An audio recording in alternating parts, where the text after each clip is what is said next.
If you think you've heard every prison story there is, think again.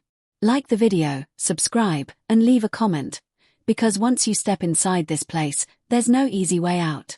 The call came in just before dawn, when the Rocky Mountains were still wrapped in darkness and the air outside Florence, Colorado, felt sharp enough to cut skin. A transport van had arrived at ADX Florence under maximum protocol, lights off, sirens silent. That alone wasn't unusual. What made every guard tense was the name on the intake file, and the fact that the man inside wasn't supposed to be alive.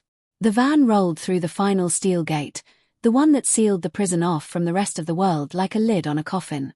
ADX Florence didn't look dramatic from a distance. No towering walls, no spotlights sweeping the sky. Just low concrete buildings, buried in the landscape, designed to disappear. That was the point. This wasn't a prison meant to be seen. It was a place meant to erase people. Warden Daniel Cross stood inside the intake bay, his expression carved from stone. He had run this facility for 6 years, long enough to understand one truth. Fear didn't live in the inmates. Fear lived in the silence. And right now, the silence felt wrong. The van doors opened. Inside sat a man in his early 40s, wrists cuffed, ankles shackled, posture calm to the point of arrogance. His name was Marcus Hale. Officially, he was a domestic terrorist, a strategist behind multiple coordinated attacks that had left dozens injured across 3 states. Unofficially, he was something worse. A manipulator.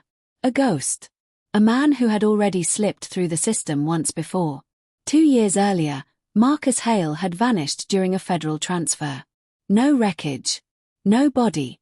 Just an empty stretch of highway and a burnt-out transport vehicle. The case had gone cold, written off as a fatal escape attempt. But here he was now, breathing, watching, smiling slightly as if he'd been waiting for this moment. Warden Cross leaned in, voice low. "You know where you are." Marcus met his eyes. "The end of the road," he said softly.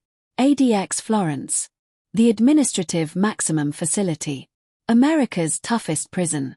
The place where inmates disappeared, not always physically, but mentally. 23 hours a day alone in a concrete cell. No human contact. No noise. No mercy. If the justice system had a final answer, this was it. But as the guards escorted Marcus inside, none of them noticed the thin line of blood drying at the corner of his mouth. Or the fact that his intake paperwork was missing a page. 3 hours later, the first alarm went off. It wasn't a riot. It wasn't an escape attempt. It was something far more disturbing.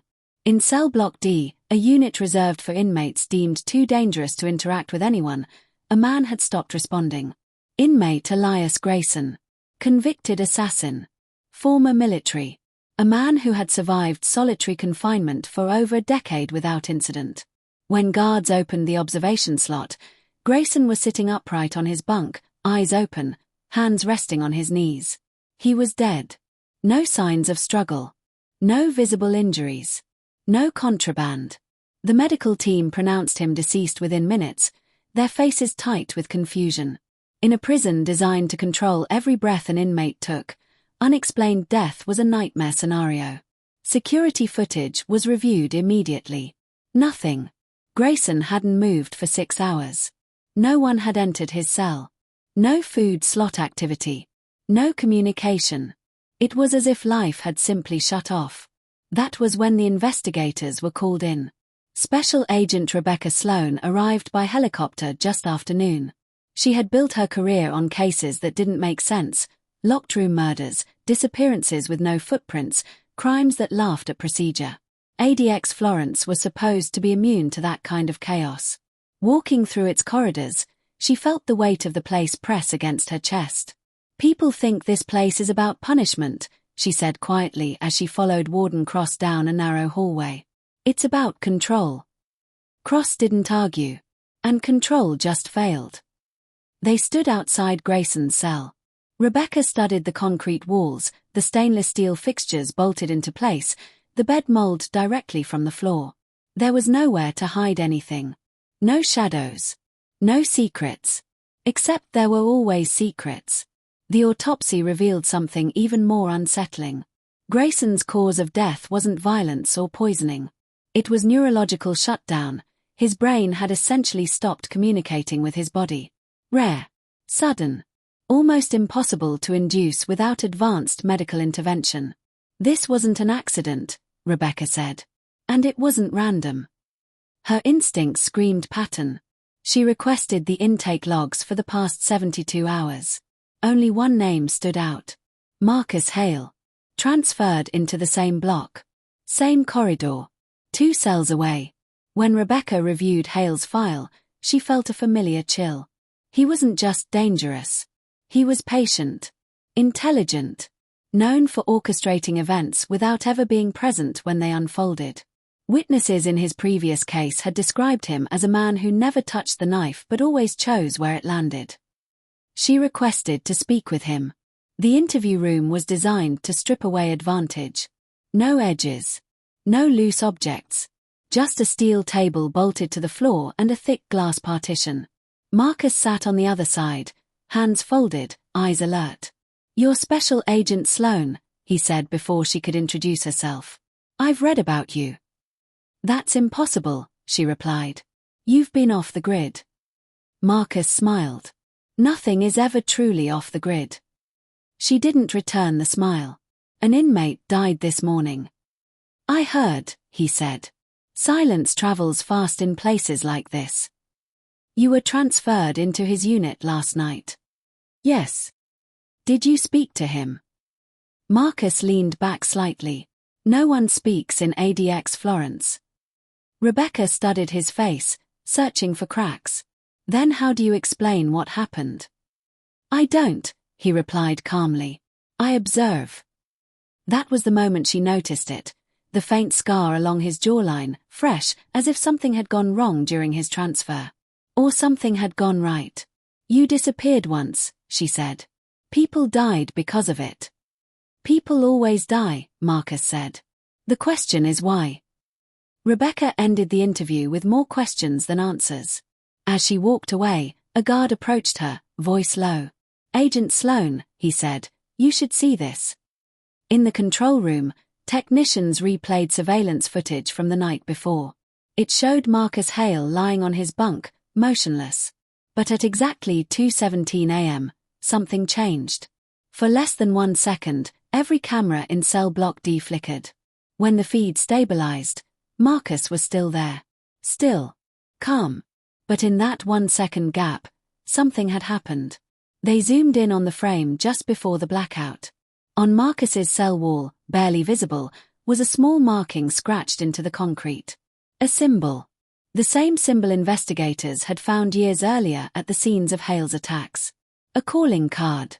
A message. Rebecca felt her stomach tighten. ADX Florence wasn't just holding a dangerous man. It was housing a system he had already begun to control. And as the technicians enhanced the image further, revealing the full symbol etched into the wall, one thought echoed through her mind.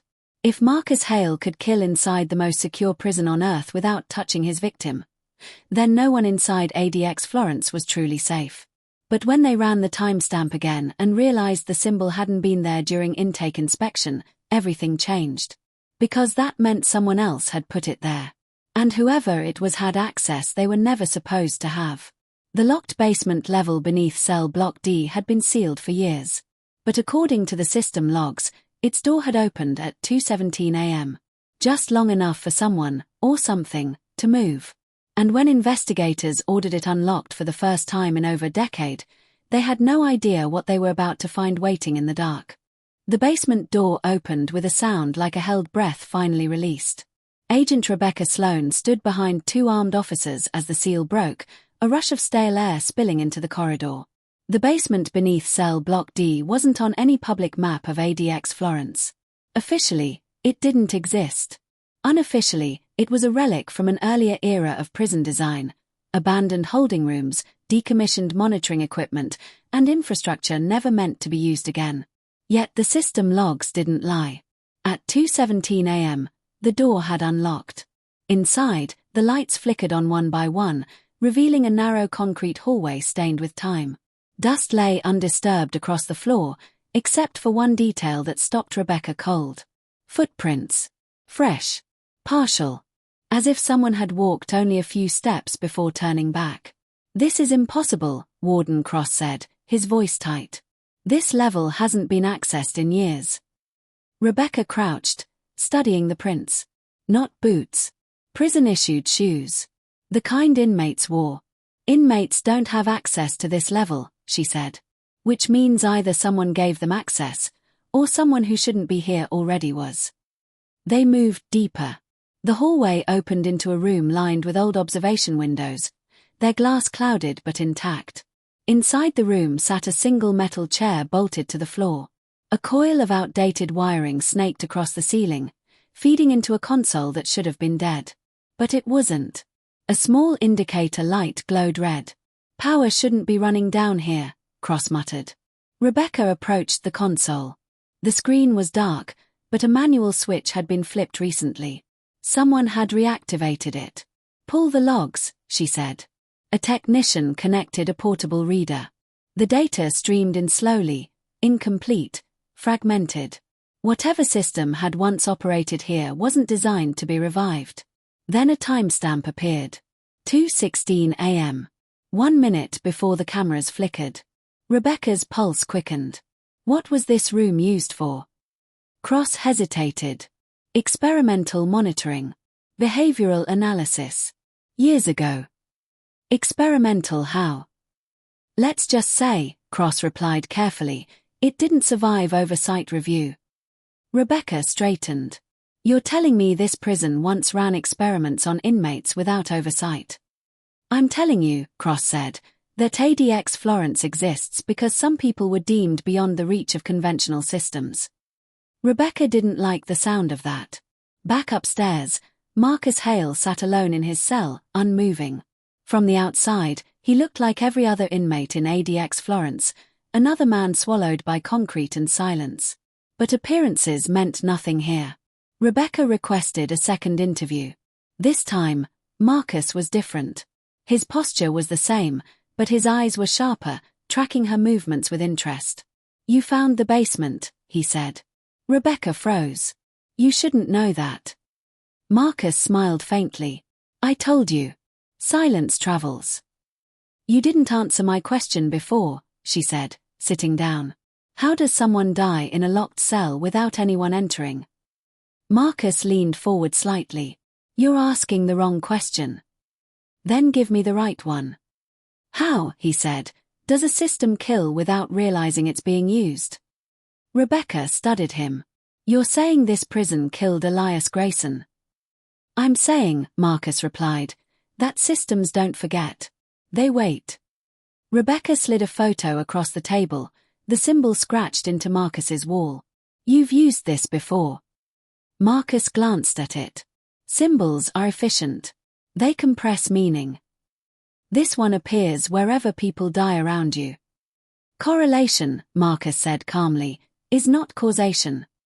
Rebecca leaned in. That symbol appeared in your cell overnight. Are you telling me you didn't carve it? I didn't have to, he replied. That was when she realized what unsettled her most. Marcus wasn't afraid. Not of the prison. Not of isolation. Not even of death. He was curious. Rebecca ended the interview abruptly. Outside, a guard approached her with urgency.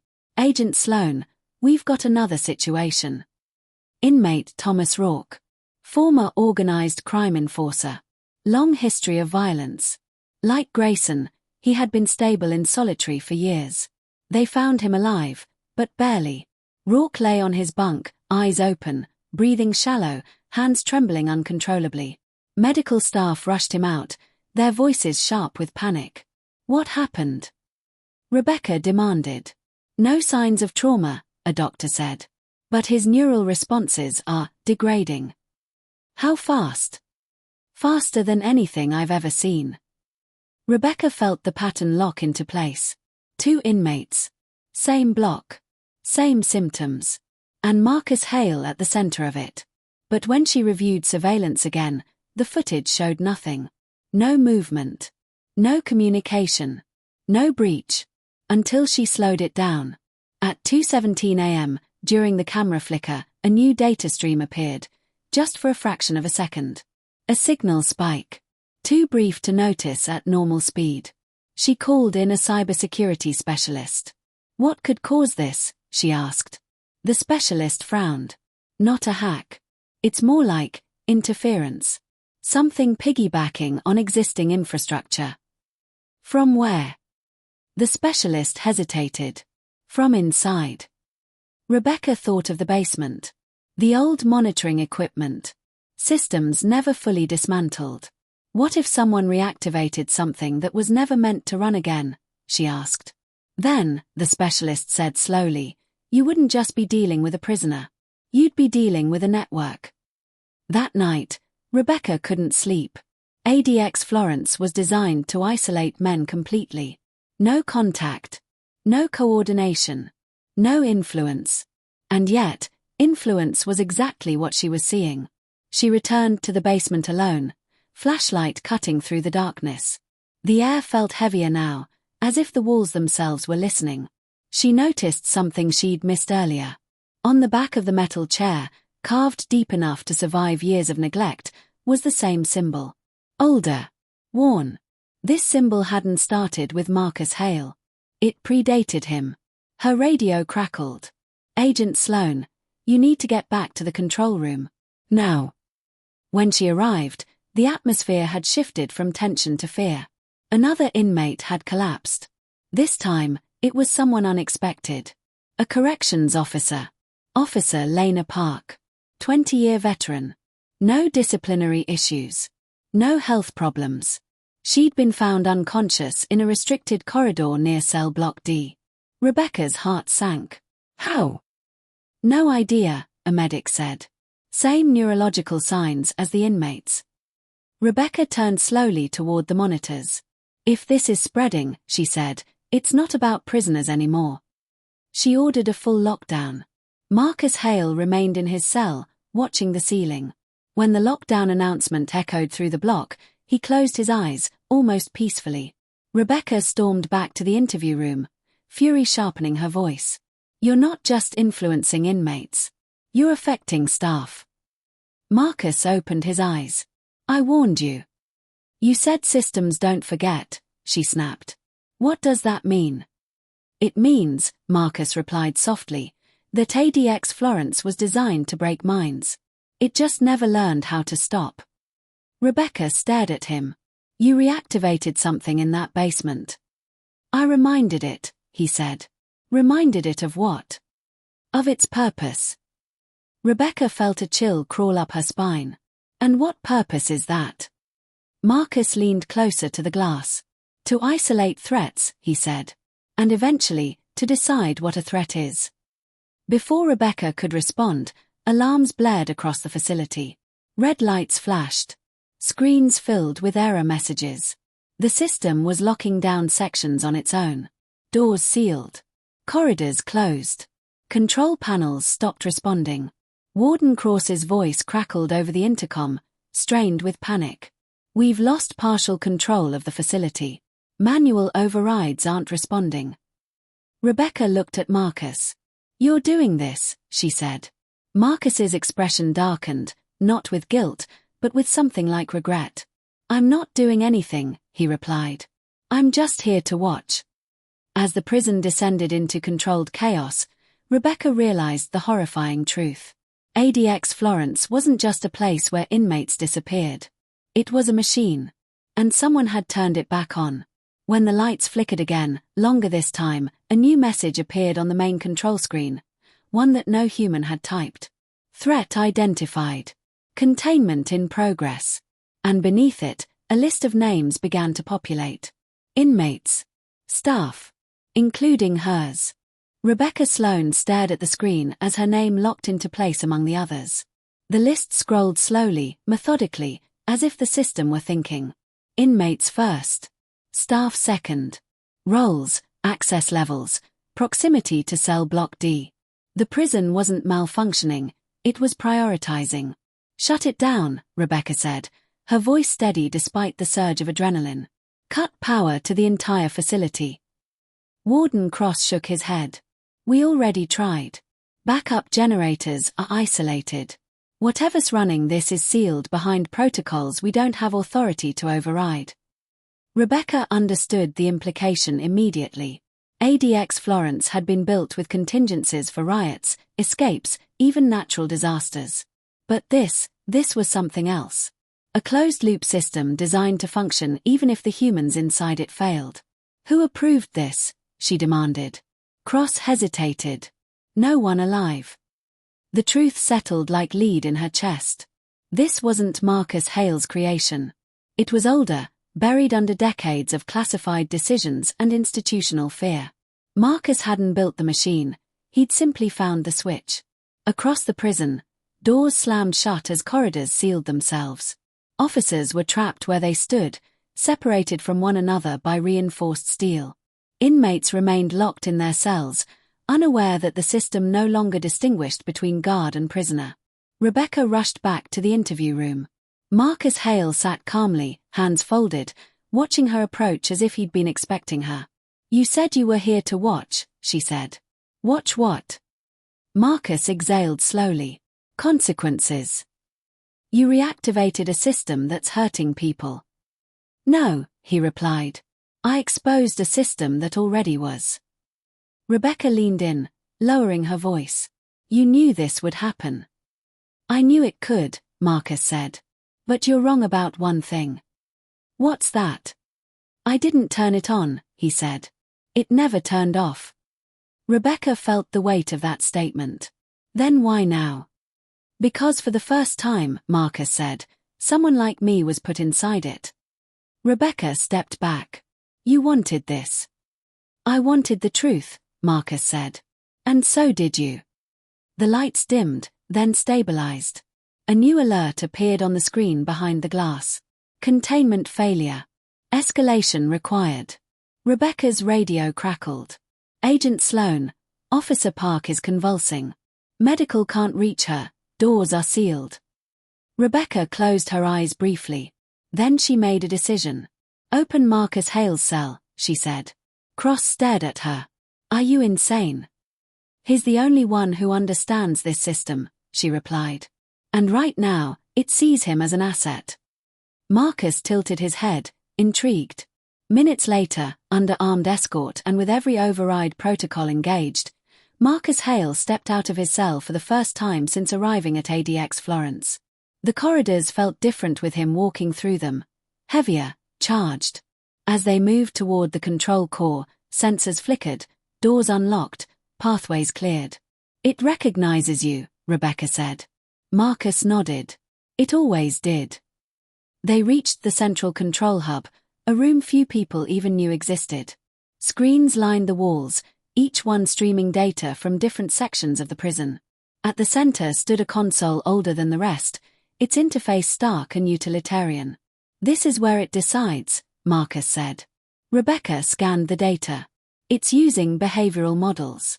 Predictive algorithms." "Based on what?" Marcus met her eyes. "Fear." Rebecca understood then. ADX Florence had been designed to study isolation, to measure compliance, to identify threats not by action, but by potential. Somewhere along the line, someone had decided that anticipation was safer than reaction. And now the system was acting on that belief. "How do we stop it?" she asked. Marcus placed his shackled hands on the console. "You don't shut it down," he said. "You confront it." Rebecca frowned. "It's a machine." "It's a mirror," Marcus replied. "It learned from us." The screen shifted. A prompt appeared. "Authorize final containment." Rebecca realized what that meant. Permanent lockdown. Life support maintained, but no human control. Everyone inside would remain. Indefinitely. "This will kill people," she said. Marcus's voice softened. "It already has." Rebecca's mind raced.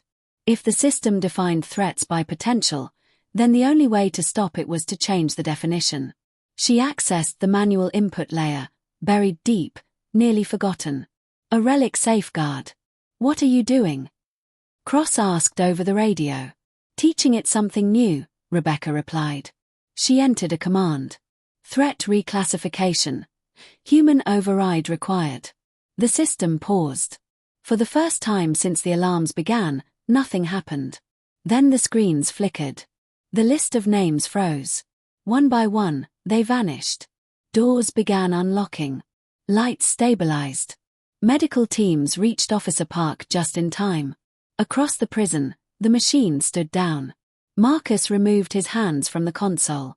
"It's done," Rebecca said. "For now," Marcus replied. Guards moved to restrain him again. He didn't resist. As they escorted him back to his cell, Rebecca walked beside him. "You used this place," she said. "People suffered because of it." Marcus stopped just outside his cell. "No," he said quietly. "People suffered because this place exists." His cell door closed with a final, echoing thud. Weeks later, ADX Florence underwent a full investigation. The basement was sealed permanently. Old systems dismantled. Protocols rewritten. Official reports blamed a critical infrastructure anomaly. Marcus Hale remained in isolation. No more incidents occurred. But Rebecca couldn't shake the feeling that something had survived. 3 months later, she received a message, classified, urgent. Another federal facility. Different state. Similar symptoms. As she read the report, her phone buzzed again. A single image appeared on the screen. A symbol. The same one carved into the concrete at ADX Florence. And beneath it, a message sent from an untraceable source. Systems don't forget. They just wait. If this story shook you, stay close. The next one goes even deeper. Subscribe now, because some truths don't stay buried for long.